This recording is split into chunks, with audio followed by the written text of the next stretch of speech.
What's going on, guys? It's RPG Zeke here, coming at you with another video of Sleeve This, where we give you a deck list that you can sleeve so you can get to playing the game. Let's go. This deck list is brought to us again from the gents over at Main Deck Masters. One in particular, James, aka Ponsky Hamster. Ponsky? Posky. We're just going to say Pocky. Pocky Hamster. There we go. Pocky Hamster. Guy was cooking. So let's take a look at it. So the way we're going to go through this, we're look at ratios, talk about some of the cards, combos, and things we're looking for. And then also, this deck list was actually featured in one of their videos. They did a deck list, this one, versus the other deck list we've shown on another episode of Sleeve This, which was the green-white list.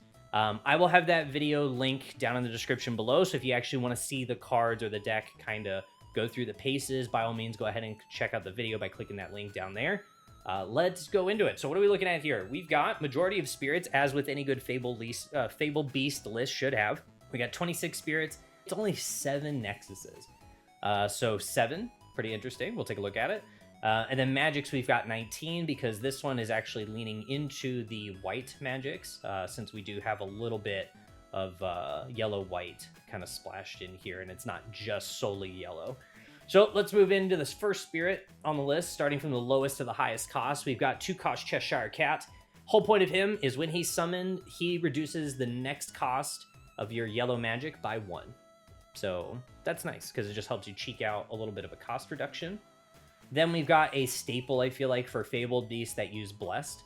Hippo, he's a low cost, but essentially how the way Blessed works is that if this opponent attacks, is able to remove life from your opponent, you will gain life in yours. So it's a good recovery tool, and it's a good way to kind of pad out your life, so your opponent can hit you a couple times, you can ramp those cores, or essentially get those cores into play, and then still be in a better position while your opponent has to figure out when or if they are going to attack. So Blessed is a really interesting mechanic that Yellow gets, that essentially the opponent has to play around or kind of deduce and figure out how to solve that puzzle before they go in. This was the one that I was kind of questioning, but after seeing it in play, which again, I highly recommend checking out that video on their channel, this one I think worked out really well. Heaven Blade Dragon Ryu, we're not really using him for his main effect here. The main effect is good, usually for other things that would try to heal during the main effect. Healing during the main step is not really common. Big card or combo that does it is there's this card called Seagworm Nova, which is in red, and he makes it so when summoned, which essentially happens in main, he's able to heal and go all the way back up to 5 life by sacrificing your soul core. Ryu would essentially just be a check or a balance, essentially, for the opposing player to proc that after they remove Ryu from the board. But mainly, what we're trying to do, I'm assuming here, is use it for its level 2 effect and level 3 effect, which is your spirits cannot be returned to your hand or your deck by your opponent's effects. Can't get bounced to hand, cannot get bottom decked, cannot get returned to top of deck. He's just a good way of keeping your spirits planted where they should be on the board themselves. We've got the mid to early game monster, Wendigloom. This one's talked about quite a lot in the community. He does a whole bunch. The other big tool for yellow is something called Luster, which this card has. And Luster makes it so that if he attacks, any magic cards used during that attack window, if this card is able to remain on the field, meaning he's not destroyed, he's not bounced, the burst didn't remove him, nothing happened, and he's able to retain Luster, then all those magic cards you spent in that attack window come back to hand. So your opponent really has to respect cards with Luster. Otherwise, there's that chance you just keep using that same magic card to really wear down your opponent, and it's just something to kind of be prepped and ready for. This guy also has a whole bunch of other stuff tied to him. If you use the soul core when paying for a magic, since you have Luster, it's kind of like wanting you to play into that. If you use the soul core as part of that magic cost, you're able to draw a card, so that's pretty cool. That happens the first time you do that. And then also, on either attack step, the first time you use a white magic card, you can send a spirit that costs 6 or more to their opponent's hand. So you're just sending something back to hand. So let's say you use a bounce card, and then your Wendigloom just says, hey, let's bounce something else that's 6 cost or higher. That's great. So now you have this one card that's doing a lot for you, and it's definitely a card to be respected. I'll be completely honest, in the last Sleeve This video, we went through substitutes or other things you could squeeze in.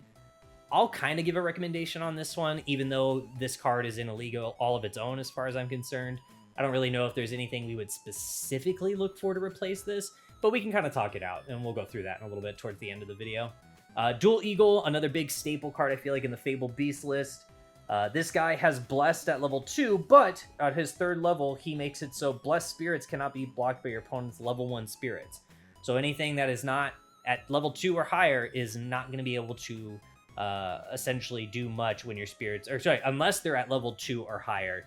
Your level 1 spirits on the board on your opponent's side are not going to be able to block your Blessed Spirits, which is really good. That allows you to go in or over or under, essentially, to touch their life to get that Blessed proc.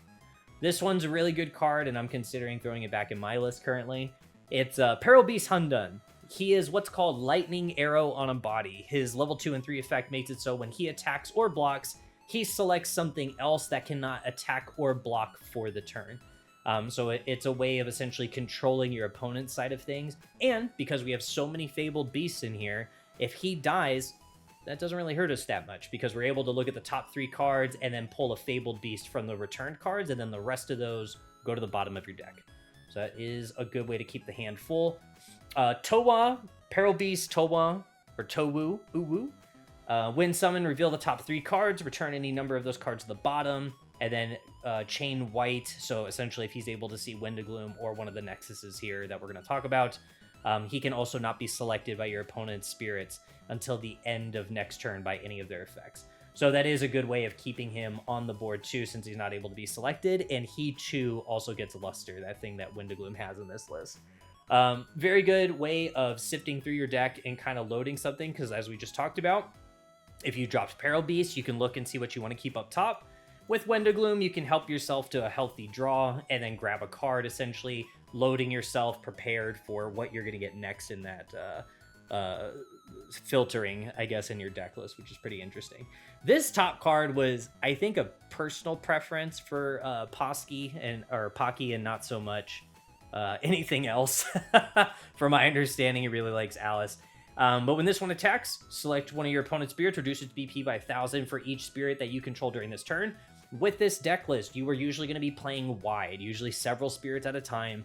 So having a BP reduction to pop small spirits, maybe get something that's big, bring it down a little bit, so maybe they don't think about blocking or they let you go through. It's just going to help set up your Blessed Spirits to actually punch through, or make it a little bit easier for your Luster Spirits to actually consider that cost, to actually pay something so that they come down a little bit, knowing that the other spirit might not block or maybe meet them head to head, who knows. But she does set up a really interesting thing of swinging and being able to reduce some BP depending on how wide your board is.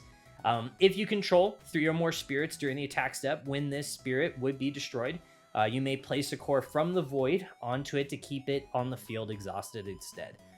So if you're playing against something like purple, something that's just murdering your cards left and right, you do have that option of being able to pick Alice as the thing that would be destroyed, and instead you're able to just stay on the field and you get a core out of it, so not a bad top end at all. That wraps up the spirits. So again, the quantities here in those spirits that we want to see a lot of, it's going to be Hippo, Wind of Gloom, Peril Beast, because again, if Peril Beast gets sacked, he's just helping us find another Fabled Beast, so that doesn't hurt anybody.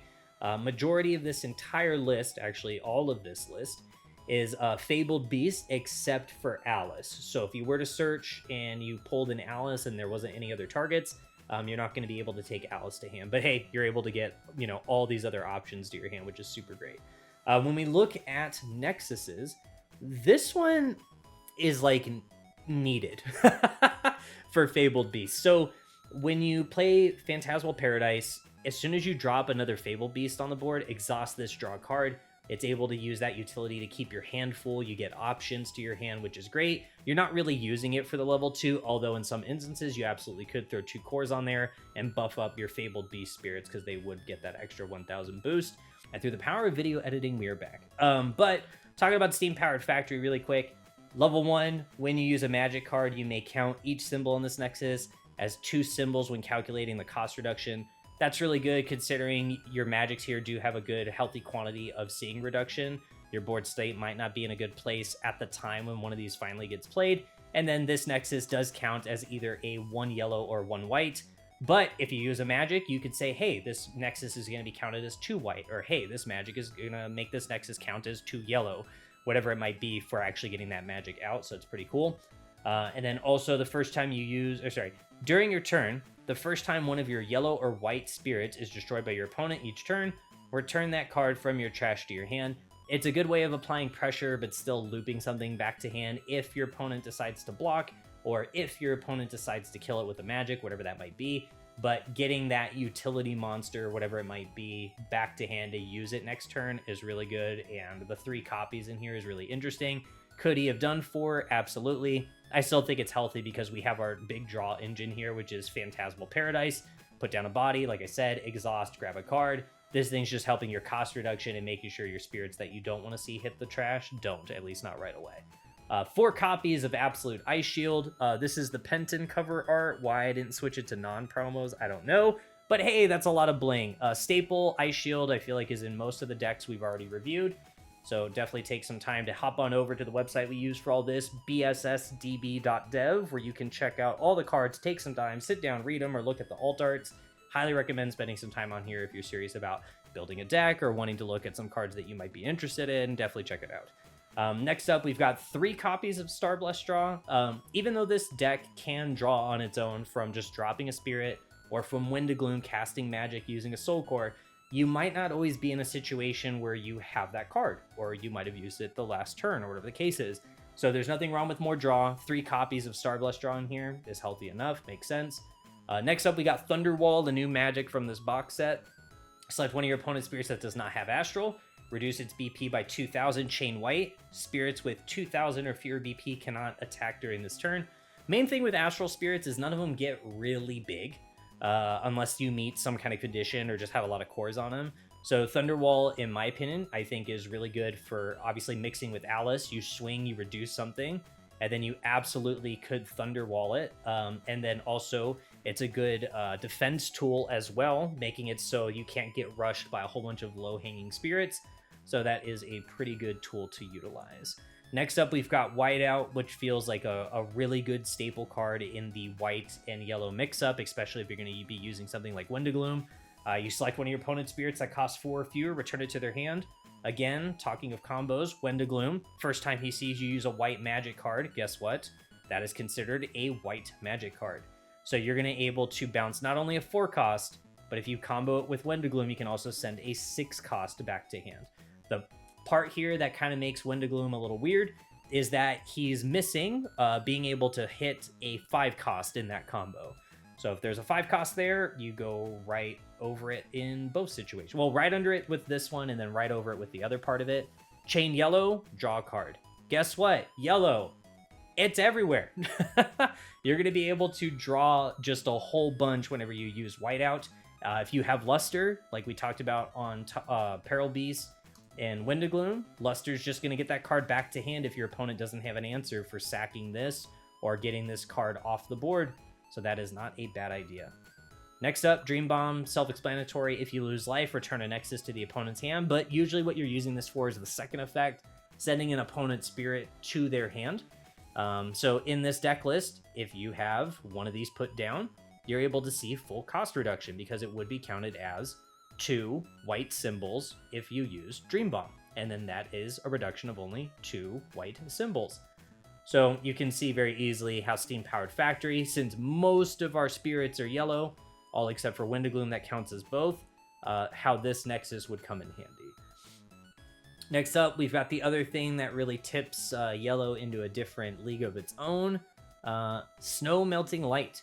Select a spirit during this turn. It cannot be blocked by your spirits that cost 5 or fewer. So you're able to just slide right on through and start punching the life and start getting the Blessed potentially to proc or start putting your opponent in a weird situation. And then you select one of your spirits with 1 symbol and refresh it. If you didn't notice, all the spirits are 1 symbol. There is no Ascend, there is no 2 symbol spirit. So whenever you're hitting the life of the opponent, you're usually only doing it one life at a time. Not 2, not 3, nothing else. But being able to swing multiple times in a turn, thanks to Snow Melting, thanks to Luster, being able to get that card back, is really good. And if your opponent doesn't have an answer, sometimes all it takes is you to have the right amount of cores, 1 spirit with Luster swinging indefinitely, and you just keep doing Snow Melting Light, and there's not much they can do about it. Last, we have really heavy removal, which is Key of Intrusion. During the main step, this card costs 4 in hand. The way Key of Intrusion usually would work out in that situation is if you're trying to look for an angel card, you would cast it like that. This deck, again, doesn't have any angels, so we're not using it for that or in that capacity. We're just trying to use it for the flash effect, which is reduce an opponent's BP by 8,000 during this turn. It is a pretty big card. It's an 8 cost 3 reduction, so with all the yellow on board, you're going to be casting this for 5. Unless, of course, you drop a Cheshire Cat that turn, then you could use it essentially for 4. But point is, it's a big removal tool, and it'll nuke something on the board for 8,000, which is great. So able to bring something down to your level, or just get rid of it altogether. Alice Gloom, this list, when seeing it in the video, which I talked about previously and highlighted, definitely check it out in the video description. It does really well. I didn't expect it to do that well against the green-white list that we reviewed before, because that green-white list, in my opinion, is also very, very good. But for right now, I'm glad everybody's having fun with these sleeve this videos as I rant and throw on long tangents. Moving on to the last segment here of the video, cards. If we had to replace things, what would we replace them with? Well, this card, like I said, is very interesting. He's kind of hard to get a hold of. But if we were to replace, or if I had an opinion of what we would replace with him, the other one... here she is. Okay, so I do like this card quite a bit. War Angel Shin, Mind Eye, Celestial. Luster at level 1. Super cool. Once per turn, when you use a magic card, refresh this spirit after that card's effect resolves. She's just able to refresh herself. So, like we talked about before, this deck is all about swinging a bunch, making your opponent have answers. If they don't have answers, GG. She would just help reinforce that situation. She would see most of the reduction since you're primarily playing in yellow. So if you don't have Wind of Gloom and you're like, man, what could I play instead? Just lean into the being able to stand back up a whole bunch. And then I don't think that's necessarily a bad trade-off. And this one's rather affordable and more easily obtained, or something that you could essentially look at. So definitely check it out. If you're looking to sub out Wind of Gloom, I highly recommend this card as another substitute. And that's pretty much it, guys, for this deck list. Let's go back to it before I forget how to look at decks here. Awesome. If you guys have any questions, concerns, comments, you have a different recommendation or what you would slide in instead or sleeve, please put that down in the comments down below. But I will catch you guys in the next one. Peace.